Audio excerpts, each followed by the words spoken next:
Hi and good afternoon, everybody. This is Dr. Hadi Baig. Today, I'm going to be talking to you about my topic, which is truncal versus branch ligation of the inferior thyroid arteries in total thyroidectomy.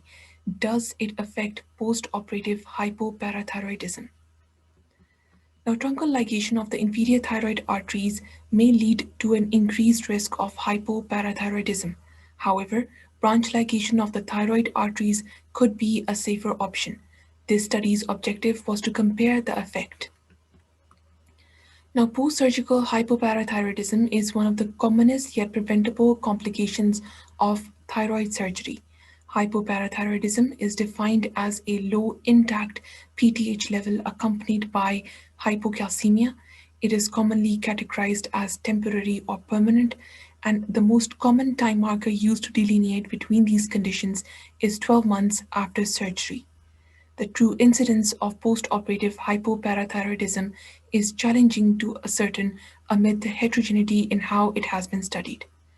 Now, the variable extent of thyroid surgery performed by surgeons of varying expertise, the use of variable supplementation protocols, and the use of various clinical, biochemical, and treatment criteria all make it difficult to exact the prevalence rate of postoperative hypoparathyroidism. Effective management can be achieved by exogenous replacement of calcium and calcitriol, which we term as parathyroid splinting. Permanent hypoparathyroidism is denoted when this regimen is required for a period greater than 12 months. Now, the parathyroid glands are fragile structures and their manipulation can lead to functional derangement in PTH production and release. The main blood supply comes directly or from the branches of the inferior thyroid arteries. It is highly intricate and obviates the need for meticulous care during thyroidectomy to ensure their preservation. In a large study, Thomas et al. Demonstrated that at least two parathyroid glands must be identified and preserved during bilateral thyroid surgery to avoid the risk of permanent hypoparathyroidism. Studies consistently demonstrate that the incidence of transient hypocalcemia is multifactorial and depends on the size of the gland, the clinical status, the preoperative parathyroid hormone levels, the surgical technique, and the experience of the operating surgeon. The development of the post-operative hypoparathyroidism has been related to devascularization, ischemia, venous congestion, or inadvertent removal of the parathyroid glands. Now, we conducted a prospective randomized trial as depicted in the consort flowchart. Initially, 411 patients undergoing thyroidectomy were assessed for eligibility. Of these, 339 patients were recruited for this trial that met the inclusion criteria of undergoing total thyroidectomy with neck dissection, or completion thyroidectomy, regardless of the pathology, in our endocrine surgical department from September 2012 to July 2018. The patients were allocated to two groups via random numbers. Group 1, truncal ligation of the inferior thyroid arteries, included 169 patients, and Group 2, branch ligation of the inferior thyroid arteries, included 170 patients. Now, the patients undergoing completion thyroidectomy had previous surgery by our team with routine preservation of the parathyroid glands and thus were included. Patients undergoing lobectomy, near or subtotal thyroidectomy, or parathyroidectomy were excluded. Informed consent was obtained from patients and they were preoperatively investigated to check for functional status of the thyroid, clinical diagnosis, clinical status of toxicity, and ASA grading. In Group 1, the trunk of the inferior thyroid artery was ligated at the base near the origin of the artery. In contrast, in Group 2, fine branches of the inferior thyroid arteries were ligated at the thyroid gland's capsule. A single high-volume surgical team with a similar technique was assigned to control the bias. Meticulous techniques were used to prevent iatrogenic injury to the parathyroid glands. The parathyroid glands and recurrent laryngeal nerves were visualized during dissection and secured using the standard technique, with operating time in milliliters and blood loss with operating time in minutes and blood loss in milliliters recorded at the operating table.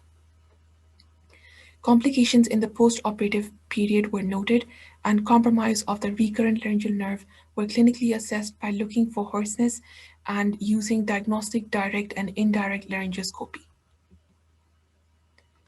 Now, the levels of calcium and parathyroid hormone were preoperatively noted as a reference and were assessed postoperatively.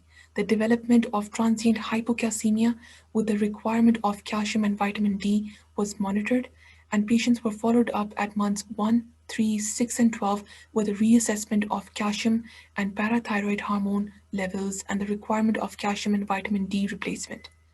Transient postoperative hypocalcemia was defined as a single setting corrected calcium level of less than 8 milligrams per deciliter, and the corrected calcium level was calculated according to the formula.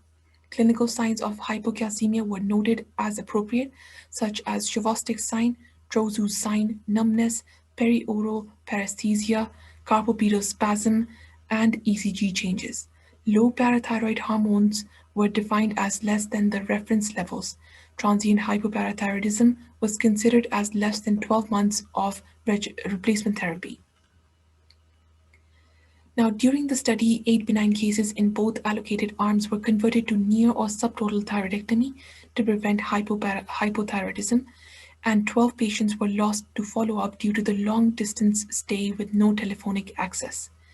In the Truncal ligation group, 6 patients had completion thyroidectomy and 1 had neck dissection with total thyroidectomy. In the branch ligation group, 14 patients had completion thyroidectomy and 15 had total thyroidectomy with neck dissection. Now, a significant difference was noted in the group undergoing truncal ligation of the inferior thyroid arteries, in which 36 patients developed transient hypocalcemia, while only 5 patients undergoing branch ligation developed signs of hypocalcemia. Interestingly, on the second postoperative day, blood analysis showed a marked reduction in serum calcium and PTH levels in those patients who had the main trunk of the inferior thyroid artery ligated, and 36 patients of these required exogenous replacement. On the contrary, only 5 patients from the branch ligation group required calcium replacement. This significant difference was observed in the 1 month follow-up when these patients were re-evaluated. On the quarterly follow-up, however, they all became asymptomatic and levels returned to normal, and exogenous calcium and vitamin D replacement requirement reduced over time. There was no statistical difference noted in the serum calcium and PTH levels in both groups on follow-up months 3, 6, and 12, and there was no permanent hypocalcemia noted in either of the groups.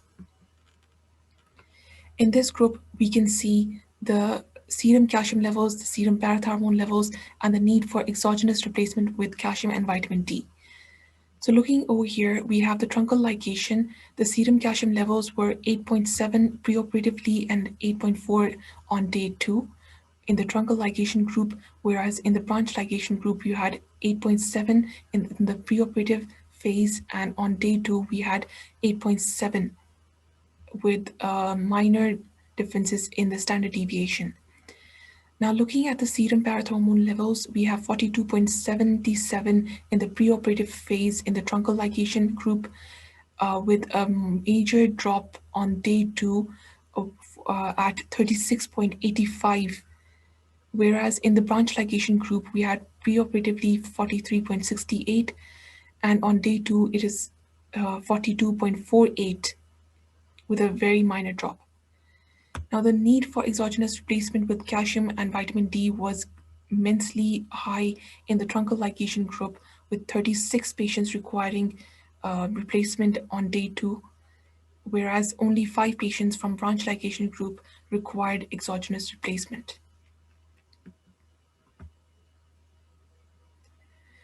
Now, intraoperative preservation of the parathyroid glands with an intact vascular pedicle, typically from the inferior thyroid arteries, is crucial for the prevention of postoperative hypoparathyroidism. The aim of managing hypoparathyroidism is to avoid the potential complications of hypocalcemia mentioned earlier. The preservation of the parathyroid glands is dependent mainly on the anatomical variations therein. their blood supply, the extent of thyroid disease and surgery required, and the surgeon's experience and ability to recognize parathyroid tissue accurately. Parathyroid glands are often difficult to distinguish from neighboring cervical tissues due to their similarities in size and color to lymph nodes, thyroid, and fat tissue. A recent introduction of intraoperative stimulation of parathyroid tissue with a fluorescent contrast agent and detection of parathyroid autofluorescence with near infrared fluorescence spectroscopy has proved to be promising for improving parathyroid identification. Now, although parathyroid autotransplantation is an option, it is always preferable to opt for an in situ functional parathyroid gland preservation with an intact vascular pedicle. There is an increased risk of hypoparathyroidism during thyroid cancer surgery when a central lymph node dissection is performed. The superior parathyroid glands are comparatively at a lower risk of injury than the inferior parathyroid glands because most central neck lymph node metastases are located in the inferior pre and paratracheal areas.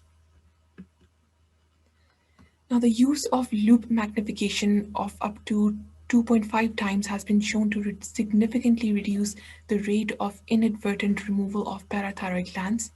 Here in the study, we found that a transient compromise in the recurrent laryngeal nerve is more common in patients undergoing truncal ligation than branch ligation.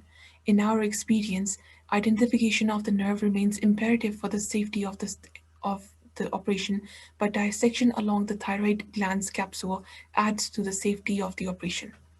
In conclusion, branch ligation of the inferior thyroid arteries carries a lower risk of transient postoperative hypocalcemia.